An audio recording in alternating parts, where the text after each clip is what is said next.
Movie స్టార్టింగ్‌లో ఒక వ్యక్తి తన పని ముగించుకొని ఇంటికి వచ్చి తన భార్యతో భోజనం పెట్టమని భోజనం తింటూ ఉంటాడు.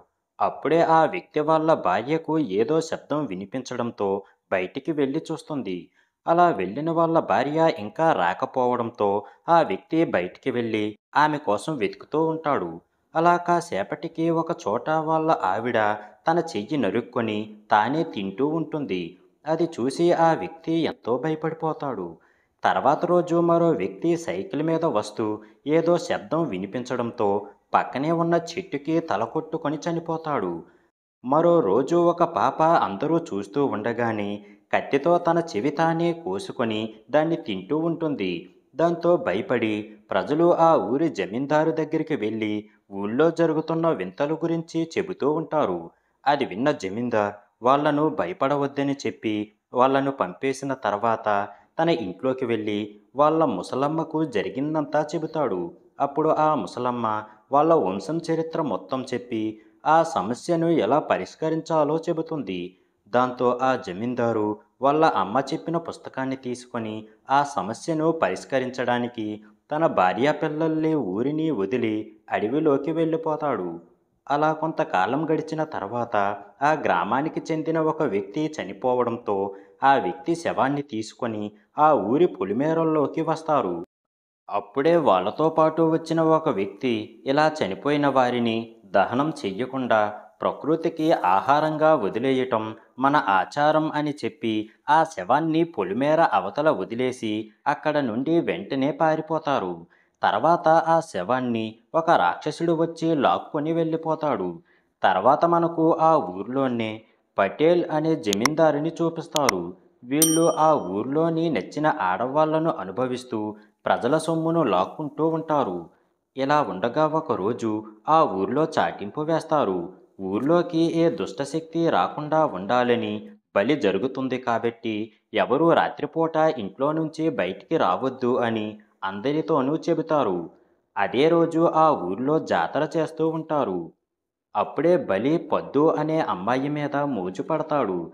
ఎలాగైనా ఆ అమ్మాయిని అనుభవించాలి అని ఆశపడుతూ ఉంటాడు.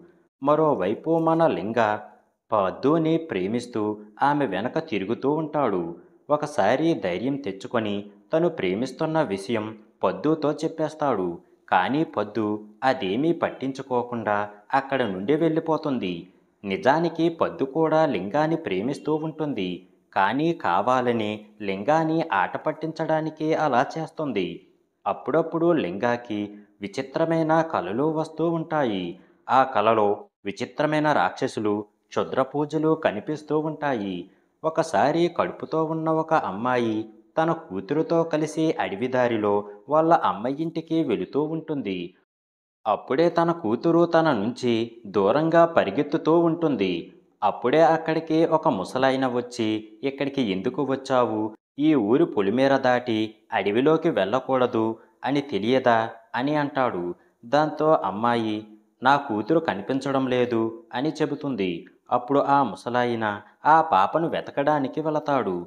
అప్పుడే ఆ కడుపుతో ఉన్న అమ్మాయిని ఎవరో రాక్షసుడు లాక్కునిపోయి చంపి తినేస్తూ ఉంటాడు. మరోవైపు బలి ఎక్కడికో వెళుతూ ఉండగా ఒక ముసలాయన తన మనవరాలితో వెళుతూ కనిపిస్తాడు. ఆ పాపను చూసిన బలి ఆ పాపను బలవంతంగా తన బండిలో ఎక్కించుకుంటూ ఉంటాడు. అప్పుడే అక్కడికి వచ్చిన పద్దు బలి మెడకు ఒక కత్తి పెట్టి ఆ పాపను వదిలేయమని బెదిరిస్తుంది. దాంతో భయపడిన బలి ఆ పాపను వదిలేసి ఈ విషయం తన అన్న పటేల్తో చెబుతాడు. అది విన్న పటేల్ కోపంతో రగిలిపోతూ ఇటువంటి అవమానాల్ని ఉంచకూడదు అని చెప్పి అక్కడ నుంచి వెళ్ళిపోతాడు. దాంతో బలి ఆ రోజు రాత్రి పద్దుని కిడ్నాప్ చేసి తనను బలవంతం చెయ్యబోతాడు. అప్పుడే అక్కడికి వచ్చిన లింగ వాళ్ళందరినీ కొట్టి పద్దుని కాపాడుతాడు. అప్పటినుంచి పద్దు లింగ ప్రేమించుకోవడం మొదలు పెడతారు. అదే ఊర్లో ఒక మంత్రగత్తె ఊరు మంచి కోసం పూజలు చేస్తూ దెయ్యం పట్టిన వాళ్లకు దెయ్యాలు వదలకొడుతూ ఉంటుంది. ఒకరోజు లింగ తన ఫ్రెండ్ వాళ్ళ నాన్నను తీసుకొని పద్దు వాళ్ళ నాన్న దగ్గరికి వెళ్ళి పద్దుతో పెళ్లి చెయ్యమని అడుగుతాడు. అప్పుడు పద్దు వాళ్ళ నాన్న, నువ్వు ఏం చేసి నా కూతుర్ని పోషిస్తావు? సారా అమ్ముతూ ఉంటావు. అది కూడా ఒక పనేనా? నేను నా కూతుర్ని భూమి ఉన్నవాడికే ఇస్తాను అని అంటాడు. దానికి లింగ, నా దగ్గర కూడా భూమి ఉంది కదా, అది పటేల్ దగ్గర తాకట్టులో ఉంది అని అంటాడు. దానికి పద్దు వాళ్ళ నాన్న, అయితే ఆ భూమిని విడిపించుకురా, అప్పుడు చూద్దాము అని అంటాడు. దాంతో లింగ ఆ ఊరిలో కొంతమంది జనాలను తీసుకొని పటేల్ దగ్గరకు వెళ్ళి తన భూమి ఇవ్వమని అడుగుతాడు. దానికి పటేల్, ఆ భూమి మీ తాతల కాలం నుండి నా దగ్గర తాకట్టులో ఉంది, ఆ డబ్బు కట్టేసి భూమి తీసుకొని వెళ్ళిపో అని అంటాడు. దానికి లింగ, ఇప్పటి వరకు మేము నీకు కట్టవలసిన దానికంటే ఎక్కువగానే కట్టాము, కాబట్టి నా భూమి కాగితాలు నాకు ఇవ్వండి అని గట్టిగా అడుగుతాడు. దాంతో చేసేది లేక పటేల్ లింగాతో, సరే అయితే నీకో మంచి ఆఫర్ ఇస్తాను. నీ 2 ఎకరాలు కంటే నా దగ్గర ఉన్న 4 ఎకరాలు నీకు ఇస్తాను. నీకు ఓకేనా అని అంటాడు. దానికి లింగ సరే అని ఒప్పుకుంటాడు. అప్పుడు పటేల్ ఆ 4 ఎకరాల కాగితాలు తెప్పించి వాటి మీద సంతకం చేసి ఇస్తాడు.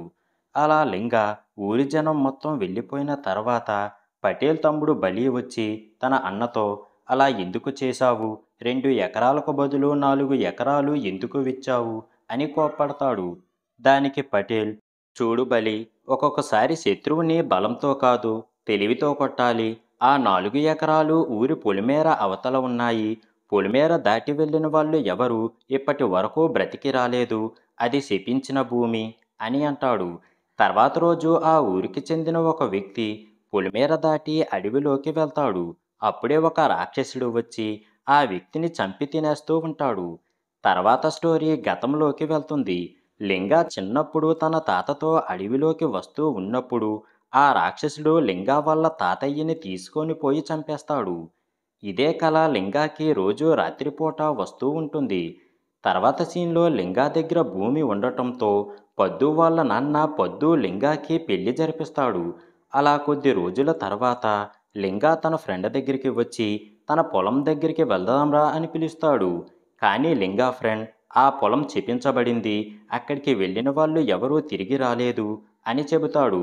కానీ లింగ అవి ఏమీ పట్టించుకోకుండా తన ఫ్రెండ్ని తీసుకొని ఆ పొలం దగ్గరికి వెళతాడు.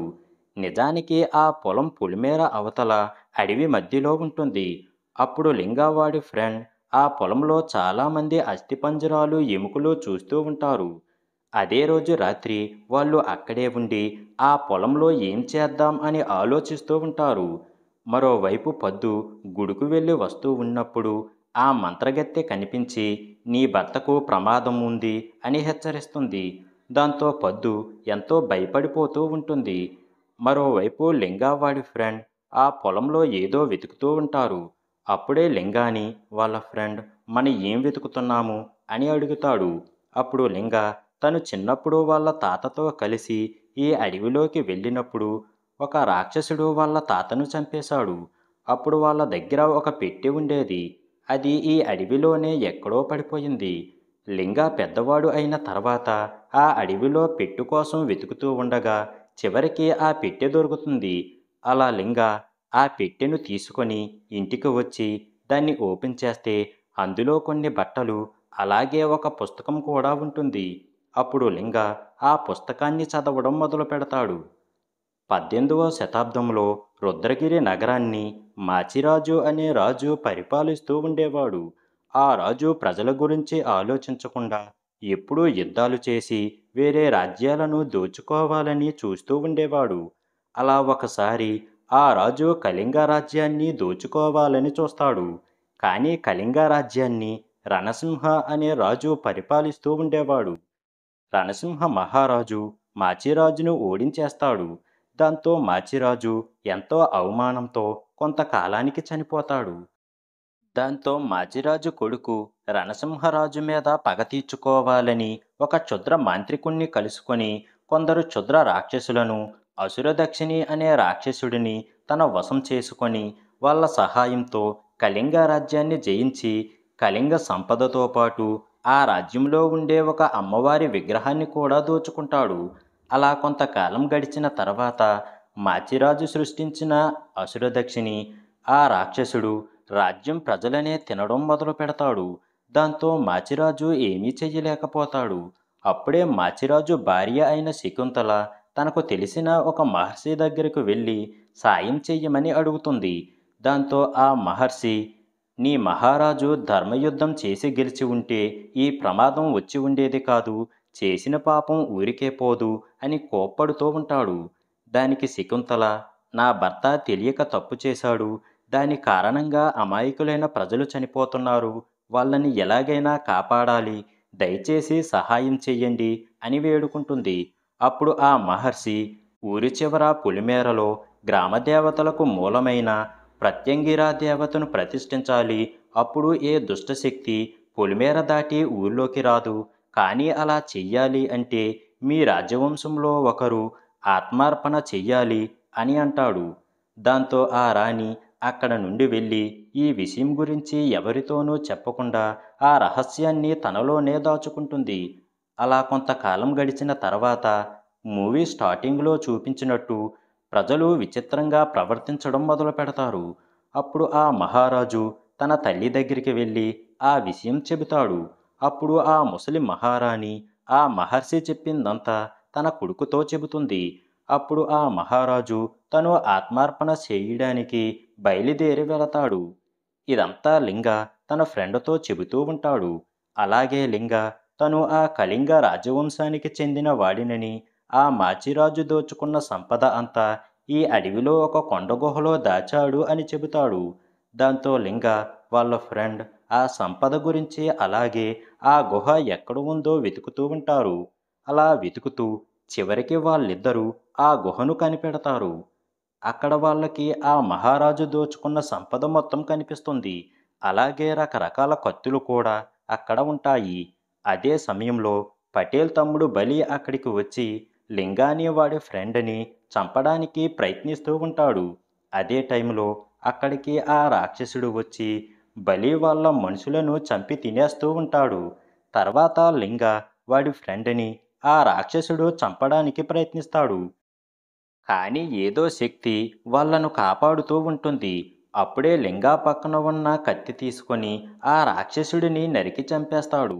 తర్వాత అక్కడ ఉన్న సంపద మొత్తం తీసుకొని గ్రామానికి తిరిగి వచ్చేసి ధనవంతుడిగా జీవిస్తూ ఉంటారు.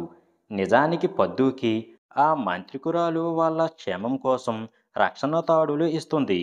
వాటిని పద్దు లింగాకి వాళ్ళ ఫ్రెండ్కి కడుతుంది. అందువల్లే ఆ రాక్షసుడు వాళ్ళను ఏమీ చెయ్యలేకపోతాడు. ఇక్కడితోనే ఈ మూవీ ఎండ్ అవుతుంది.